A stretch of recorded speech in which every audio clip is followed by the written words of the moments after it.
Radhe Radhe friends, Jaya Ekadashi की बहुत बहुत शुभकामनाएं आप सभी को। कैसे हैं आप सब। आज मैं आप सबके साथ शेयर करूंगी जया एकादशी की पूजा हम सरल विधि से कैसे करेंगे और जया एकादशी का व्रत 2026 में कितने तारीख को रखा जाएगा। 28 तारीख को, 28 जनवरी को या फिर 29 जनवरी को रखी जाएगी जया एकादशी का व्रत। और पारण का शुभ मुहूर्त क्या है वो भी मैं आप सबके साथ शेयर करूंगी फ्रेंड्स। तो सबसे पहले तो जया एकादशी वाले दिन सुबह स्नान वगैरह करके स्वच्छ वस्त्र धारण कर कर पूजा की चौकी जहाँ लगाइएगा वहाँ अच्छे से साफ सफाई कर कर उसके बाद पूजा की चौकी लगा लेना है। और पूजा की चौकी पर पीले रंग का कपड़ा या फिर जो भी शुभ रंग का कपड़ा हो आपके पास, लाल पीला गुलाबी, उसका आप आसन दे दीजिएगा। उसके बाद पुष्प का आसन देकर विष्णु भगवान जी के जिस भी रूप की फोटो हो या फिर प्रतिमा हो विराजित कर लेंगे। गणेश जी को भी साथ में विराजित कर लेंगे और कथा की पुस्तक को भी रख लेंगे पूजा में पढ़ने के लिए। और सबसे पहले पूजा में हम दीपक प्रज्वलित कर लेंगे। दीपक घी से भी प्रज्वलित कर सकते हैं या फिर तिल के तेल से भी दीपक प्रज्वलित कर सकते हैं।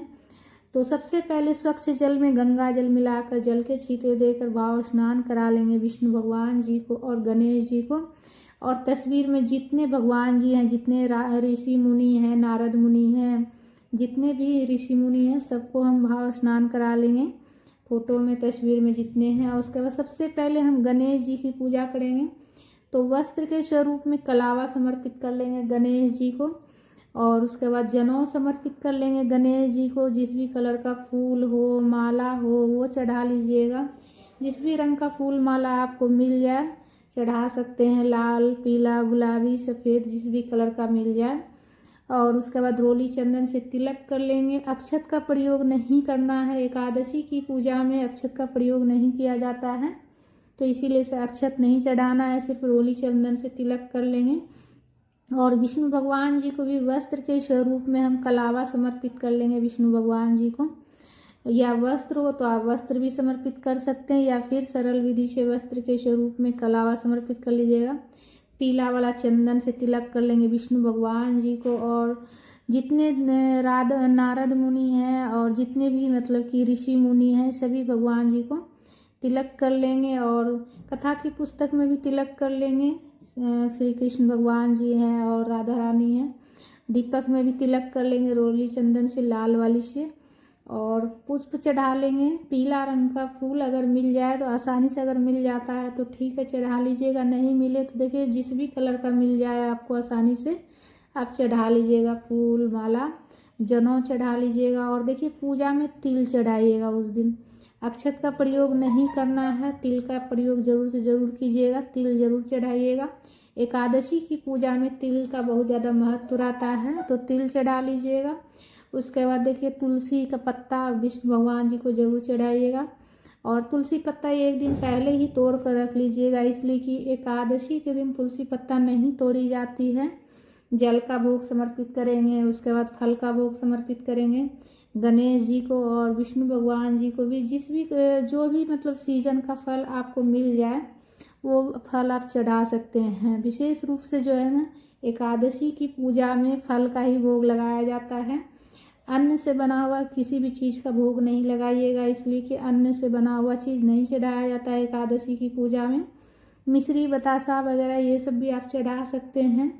और उसके बाद पूजा में कुछ दक्षिणा भी रखिएगा, धूप प्रज्वलित करके धूप भी दिखा लीजिएगा। और दक्षिणा रखने से ये हो जाता है ना कि मतलब हमारी पूजा में कुछ भी कमी रहती है तो उसकी पूर्ति हो जाती है, इसलिए दक्षिणा जरूर रखिएगा। हाथ में पुष्प लेकर फिर कथा पढ़ लेंगे। कथा की पुस्तक को तो ज़रूर पढ़ लीजिएगा या फिर आप फ़ोन में भी सुन सकते हैं। और कथा पढ़ने के बाद हाथ में जो पुष्प रहेगा वो प्रभु के चरणों में हम समर्पित कर लेंगे। उसके बाद हम आरती कर लेंगे, हाथ जोड़कर प्रार्थना करेंगे, आरती कर लेंगे। और देखिए आरती जो है ना आप कपूर से भी कर सकते हैं या फिर एक और दीपक आप तैयार कर लीजिएगा घी का या फिर तिल के तेल से।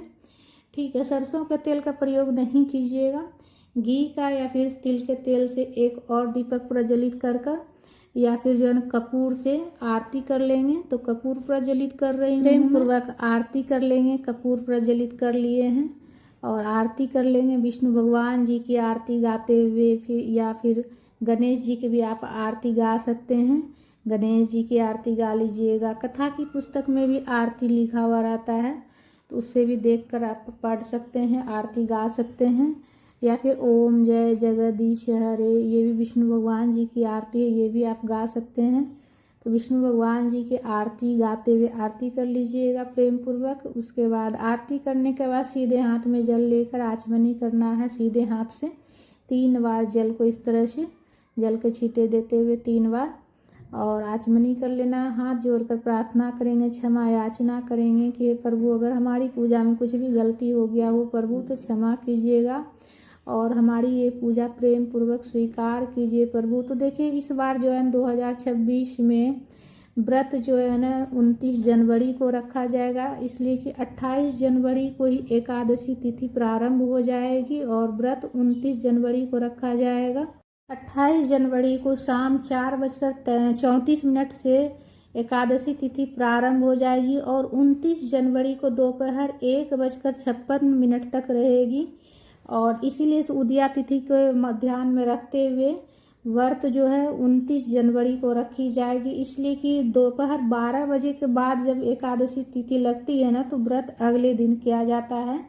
तो 28 जनवरी को 4:34 से शुरू हो रही है, इसलिए से व्रत रखा जाएगा 29 जनवरी को और इसका पारण किया जाएगा 30 जनवरी को। पारण का शुभ मुहूर्त क्या है वो भी नोट कर लीजिए एक बार। 30 जनवरी को 2026 में सुबह 7:10 से लेकर 9:20 तक शुभ मुहूर्त है पारण का। इसी बीच में आप जो है ना पूजा कर और पारण कर लीजिएगा। पारण में सबसे पहले जो है ना आप तुलसी पत्ता और जल ग्रहण कीजिएगा और उस दिन जो है ना ब्राह्मण को दान देने के लिए कुछ सीधा भी ज़रूर से ज़रूर निकाल लीजिएगा, उसके बाद पारण कीजिएगा। तो फ्रेंड्स वीडियो हमारा आप सबको कैसा लगा? अगर अच्छा लगा है तो लाइक ज़रूर कर लीजिएगा और चैनल पर अगर नए हैं तो चैनल को सब्सक्राइब कर लीजिएगा और कमेंट में विष्णु भगवान जी की जयकारा ज़रूर से ज़रूर लगाइएगा। और उस दिन जो है ना 30 जनवरी को पारण करने से पहले ब्राह्मण को दान करने के लिए सीधा ज़रूर निकाल लीजिएगा। राधे राधे।